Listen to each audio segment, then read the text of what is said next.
of the first 45 minutes? Well, initially, the first 15 minutes was exactly what I thought in terms of us keeping the ball, keeping possession, trying to keep the crowd out the game, forcing them to be more of a counter-attack team. We know since the manager's there, they're not only a counter-attacking team, they want to try to keep possession as well. So I think Pep's thoughts were, if we have the ball, keep the ball, it forces them to, when they get it, we've got to do something, we've got to go on this attack. And for the best part, it has been that, and certainly in that opening 15, 20 minutes, I think we haven't had some parts we haven't had other parts complement the first bits. So what I mean is we haven't had Mahrez run off the line, Foden run off the line. When we've had players build the ball up and then look for that pass to go through, we've gone wide and we've come back. So therefore we've not had any real impact. And I think we need to combine the combinations of those things sort of when we step forward.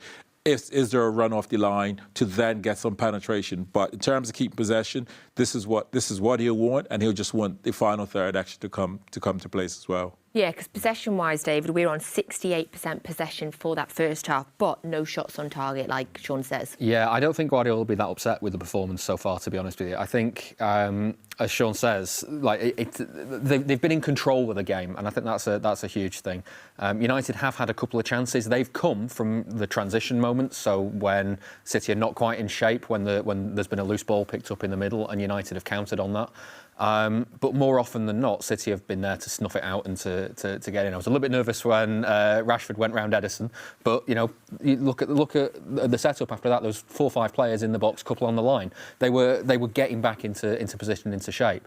So I think, in terms of an overall performance, yeah, sure, City haven't generated a shot on target yet, but they haven't had chances. They've had chances to create chances. Yeah. So they're like one pass away from then getting the shot away. And if you get a shot away from 8 yards, from 6 yards, it's a lot more dangerous than cutting in from the edge of the box and getting one from 15 yards. So I'm not too worried about the performance so far.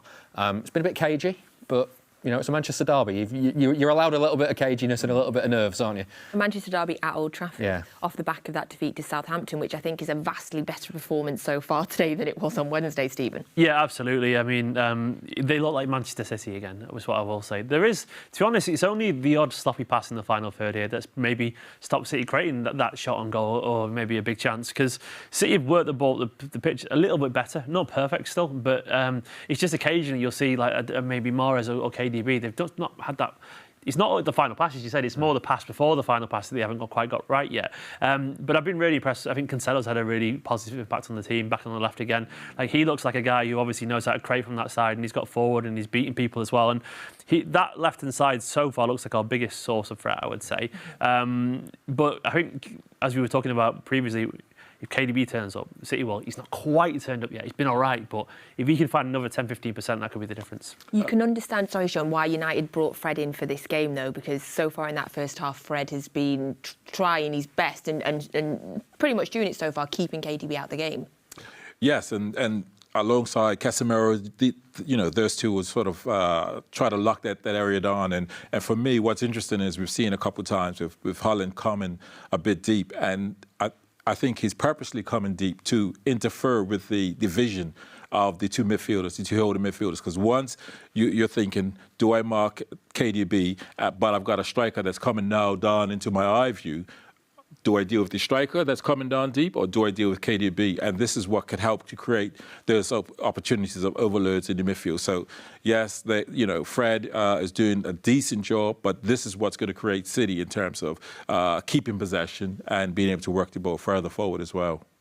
I'm feeling fairly calm now, Shaun. I think the first half performance, although clearly not our best, was so much better than Wednesday, much more like ourselves. Players like Cancelo and Walker looking much more like they did pre-World Cup. And it feels like we've been building into the game. So come the second half now, I'm really expecting City to step it up another gear.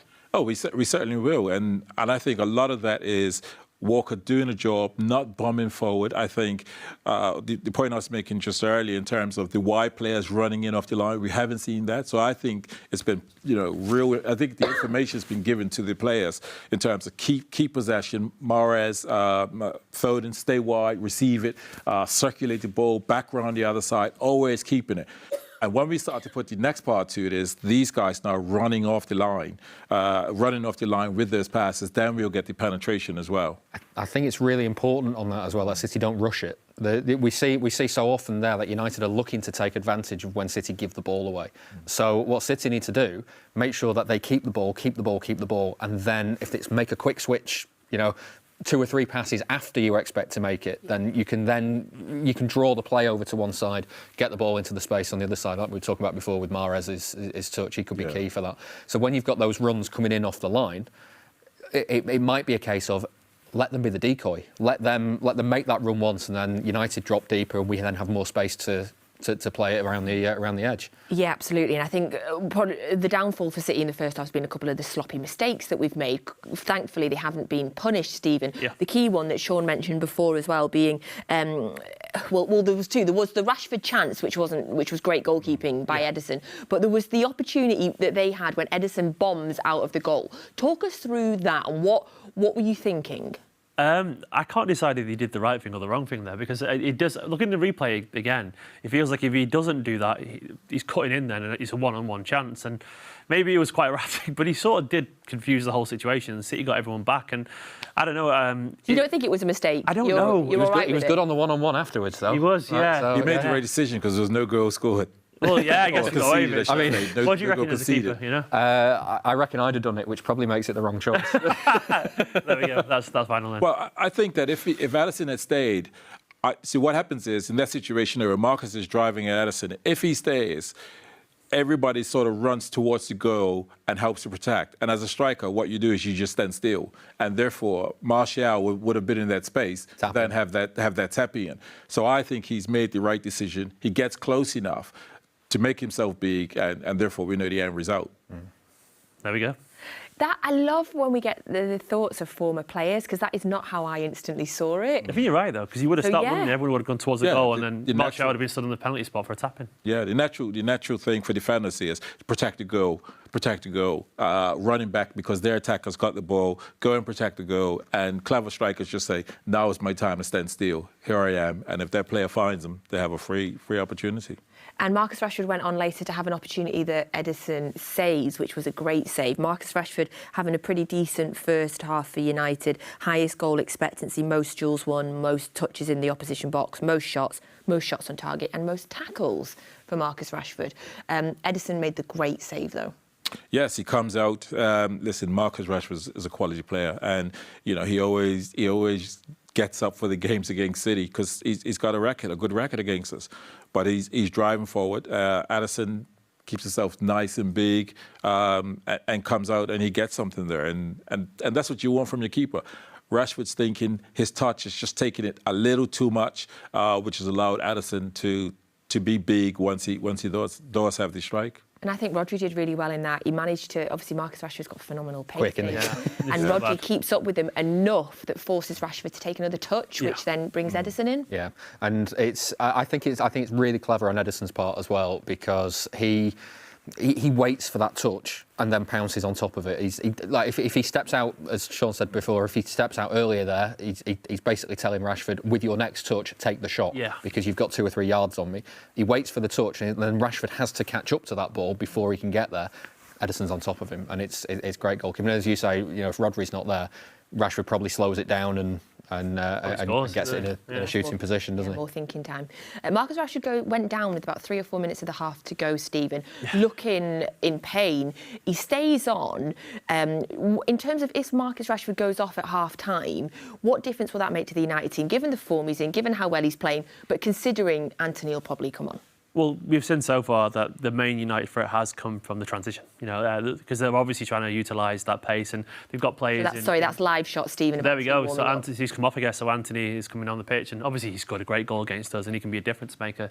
But we've seen, Eriksen, Fred, Casemiro, Fernandes all look for that outlet pass because he just works so well. And Rashford has that edge in the derby. He's a United fan, Of course, he cares about this game, and he's probably the most informed wide forward in world football right now. So, of course, I hate to say it's positive for City because it's an injury, but it is. Fundamentally, that's a major threat for them removed, and it will change how they play the game, surely, because Anthony, he's not going to run in behind the way that Rashford is going to. So, I'd be interested to see how Ten Hag actually approaches that.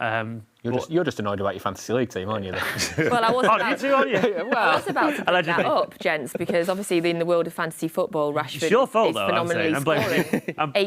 Rashford had 8 points every game. Changing my team. Now, for those of you that are not loyal to your club and have brought Marcus Rashford into your fantasy football teams, is this where I rip the mic off and storm out? He's right for not being loyal, I'm telling you. Jinxed him, Good. Yeah, I'm happy. I'd rather City win today than win FPL, I'm buzzing. You only get 1 point as well because he's not even got to his 60, so... Playing the long game, Nat. Playing the long game. Obviously, we don't know that Marcus Rashford has been substituted. All we know is that we see Anthony warming up live. Of course, if we see anything, we will let you know. Otherwise, Alistair Mann will let you know immediately on the commentary. So, in terms of the second half, Stephen, what do you want to see more of or the same of from City? Precision.